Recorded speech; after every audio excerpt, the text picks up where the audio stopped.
Welcome to the Old Time Radio Superman Show. This is your host, Adam Graham, coming to you from Boise, Idaho. Last time we left our heroes, they were getting aboard the last of the Clipper ships, and they had just gotten a crew headed by the somewhat questionable Mr. Barnaby as the first mate. And we're going to find out what's going to happen next. But before I do, I want to encourage you to check out Laser and Sword magazines. Find out on the last edition of the Order of the Sword, small packages and Skyscraper had gone after Payday and Speed Skater as they try to lure out the Dark Mystic. Find out what happens next in this exciting adventure over at lasersword.adamsweb.us with new posts posted every Monday. Also, please cast your vote for us at podcastalley.com. Your votes are much appreciated, particularly through these summer months when there are less votes out there. You don't have to comment, but your vote is really appreciated. Go to podcastalley.com and cast your vote for the Old Time Radio Superman Show. But without any further ado, let's go ahead and get into The Last of the Clipper Ships, Part 2. Presenting the transcription feature, Superman! Up in the sky! Look! It's a bird! It's a plane! It's Superman!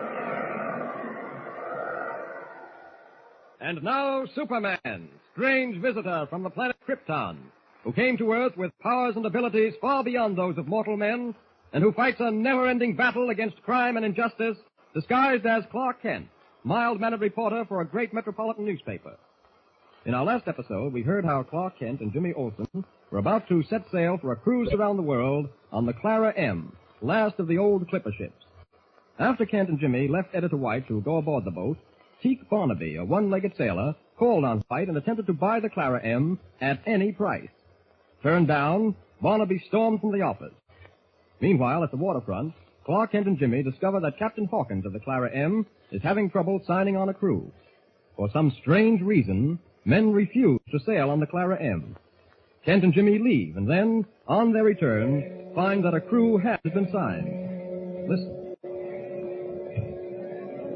Aye, Mr. Kent. As fine a crew as you'd want to see anywhere.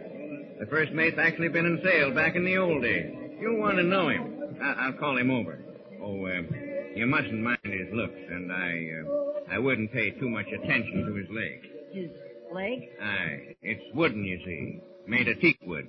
Oh, here he comes now. Mr. Barnaby. Mr. Barnaby, over this way. Holy mackerel, Mr. Kent. Look at that. A real wooden leg. You wanted me, sir? Aye, mister, I did. I want to make you acquainted with Mr. Kent and young Jimmy Olsen. Mr. Kent is the reporter I told you about, who's going to write that series of articles about the last voyage of the Clara M. Pleasure, Mr. Barnaby. Well, it is that, matey. So we're to have a lad aboard, too, are we? Aye, sir. I'm coming, too. Well, keep your ears open and your eyes peeled, laddie, and you'll learn a lot. Blow me down if a voyage in an old windjammer like the Clara M ain't the finest education a boy can have. I'll try to learn, sir. Mr. Barnaby, we'd best be underway. There's a freshening breeze, and we can just catch the tide if we're quick about it. Aye, sir. We'll weigh anchor. And the windlass! And the windlass! Holy mackerel, what a voice. Hey, the first mate on an old windjammer needs a good pair of lungs, laddie. It would appear that way. Right sail! Right sail!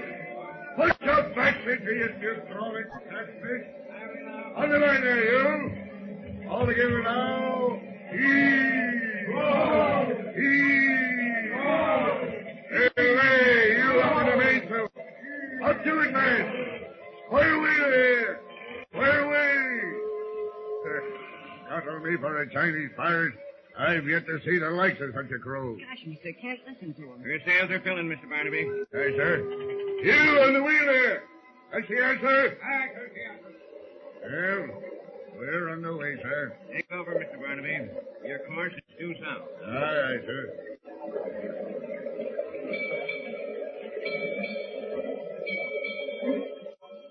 And so, with the mysterious peg-leg Mr. Barnaby aboard, the Clara M set sail on her last voyage around the world. Sails billowing in a spanking breeze, she cuts the water southward bound. Night falls over the sea, and in the cabin of Captain Hawkins, Clark Kent and Jimmy Olsen sit down to their first dinner aboard ship. Oh, gosh, I'm so hungry I could eat a whale. Well, dig in, lad, dig in. Well, there's an extra plate set, I see, Captain. Aye. Mr. Barnaby will be along shortly. He's a strange sort of man, Captain. Aye, he is, but you'll find many a queer one at sea, Mr. Kent. He seems pleasant enough, but there's something in the way he looks at you. I can't quite put my finger on it. Sounds like him coming now. Aye, it's Barnaby, all right. Ahoy, mate. Oh, Barnaby. Barnaby? Well, lad, how you finding your first meal at sea? It sure is exciting. Gosh, with the creaking of this old ship and those oil lamps swinging back and forth above us, why, it's like a scene out of a movie. That it is. Fog clearing any, Mr. Barnaby? No, it's thickening, and that's a fact. Making up soupy, I'd say. I've given orders to use the horn if it gets any thicker. Aye. Well, you seem quiet, Mr. Kent. Not saying much. Oh, I've been wondering ever since we sailed, Captain. Can't quite understand how you managed to sign on a crew in such quick time.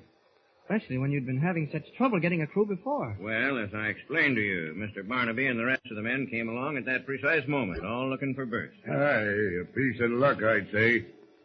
Well, this is the first I've heard of you having trouble signing on a crew, Captain. Yeah, little, not much. Well, I'd lay most of them had heard the rumor about the Clara M. Rumor? Well, what kind of a rumor, Mr. Barnaby? Gosh, what's that? That's a foghorn, lad. Fog must be thickening. Well, now, as to that rumor... You'd best leave off that, mister. It's nothing but waterfront gossip. Aye, and therefore harmless to the lad. You see, lad, every ship has its superstition attached to it. And the Clara M is no exception. What sort of a superstition, Mr. Barnaby? You haven't heard about the Whistler? The Whistler? Aye, lad. Oh, 'tain't much to tell. The legend has it that many years ago, the first mate, like myself, had a fondness for whistling. Whistle like a bird, he could. You could always tell when he was about, for he was never done whistling. Well, as the legend has it, he had taken the wheel one night in a howling gale. One of them nights when the sea's kicking up, hurling wave after wave over the decks. Well, lad, the first mate took the wheel that night and was never heard from again. What happened to him? Well, there's some who say he was washed overboard, and some who say he just vanished. But every sailorman's agreed that he still sails in spirit with the Clara M, and that sometime you can hear him whistling. Gosh. There goes that foghorn again. Do you believe the Whistler still sails on the Clara M, Mr. Barnaby? Of course not, of course not. A silly superstition, lad. Nothing more, nothing more. Why did you sign on for this trip, Mr. Barnaby? Well, Mr. Kent, I needed a berth, and I take no stock in superstition. Does the Whistler come at any time, Mr. Barnaby, or does his whistle mean something? Well, lad, you said... Mr. Barnaby, I've had enough of this stupid talk. Why, sir, I was That merely... will be all, mister. Aye, sir. More potatoes, lad? No, thank you. Aye.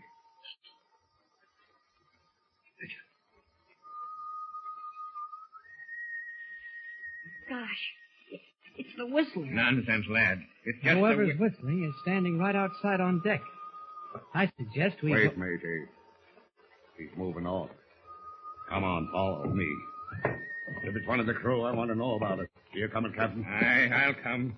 But it's nothing but Tommy rot, I tell you. Tommy rot. Seems to be off down the deck there, toward the bow. Come along.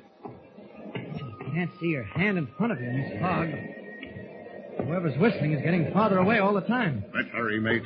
You don't want to lose him. Gosh, with this fog and that strange whistling up ahead, why should anybody be whistling at a time like this? It may be a warning, lad. A warning? Oh, Now I've done it when I've had orders from Captain Hawkins to say never a word. You mean that whistling may be a warning of something about to happen? Aye. Just said, mate, that when you hear the whistler... Wait. It's gone. I don't hear it any longer. Neither do I. It seems to... What's that? Cry for help. Behind us. Where's the captain? He must have dropped back. Come along, lad. Mr. Kent. Right with you. You may be right with him, Jim. This is beginning to look more and more like a job for Superman. I've got a feeling Captain Hawkins went overboard, and I'd better check on that right now. Good thing my eyes can pierce this fog. Strange things happening on board this ship. Very strange. Wait. There he is.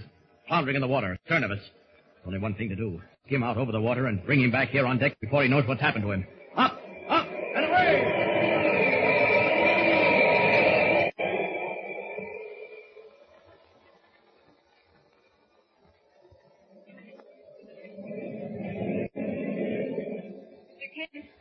Mr. Kent, where are you? This way, Jimmy. Mr. Barnaby, I found the captain. Golly, what happened to him? Hey, that's what I'd like to know. You're wringing wet. I must have slipped and gone over the rail. Yeah, well, perhaps you were pushed. No, I fell. Well, holy mackerel, if you fell overboard, how'd you get back on deck? I don't know. Somehow. I remember someone holding me up in the water. Then everything went black. Hey, I best take you below, sir. Come along. I'll give you a hand. Need any help, Mr. Barnaby? No, I can manage. I'll take you. There, you have no fear. There you are. Sit down there, sir. You know me. Kent, what do you make of all this? Whistler and then Captain Hawkins falling overboard. I don't know, Jimmy. One thing I do know. I don't think Captain Hawkins fell overboard. Huh? No sea captain ever fell off a ship. A deliberate attempt was made on his life, and he knows it, yet he tried to pretend otherwise. Gosh, that doesn't make sense. That's not the only thing that doesn't make sense. There's something strange about Captain Hawkins signing on this crew. There's something strange about our first mate, Mr. Barnaby. But what? I don't know, Jimmy. I'm going to make it my business to find out. 7 bells and all's well. Yes, 7 bells, but all is not well. Not well at all.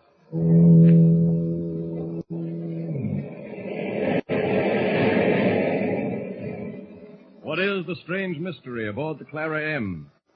What truth is there to the legend of the Whistler?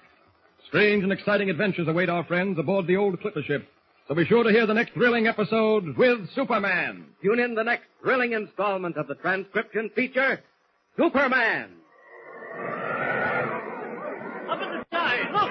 It's a bird! It's a plane! It's Superman!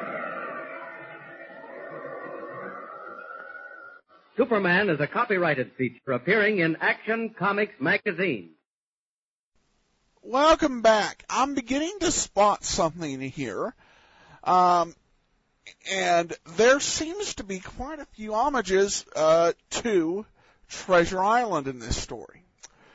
Consider, we have, signing on to the ship, a dubious and experienced seaman with one leg, Mr. Barnaby or Long John Silver. In addition, we have a Captain Hawkins.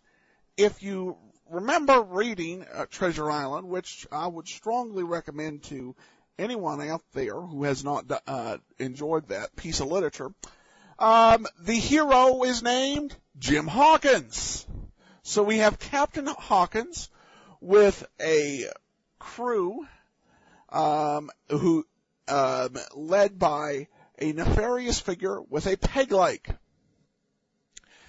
A lot of Treasure Island homages. Now, whether this plot is taking some of its main thrust and there's some treasure out there, I don't know. I have not listened to the whole show yet.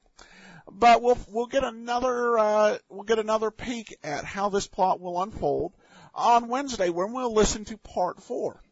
But that's all for now. I'd encourage you to be looking next on Monday for part 5 of War Under Glass in the order of the Order of the Sword stories over at lasersword.adamsweb.us. And as always, feel free to email me, adam@adamsweb.us. For now, this is your host, Adam Graham, signing off from Boise, Idaho.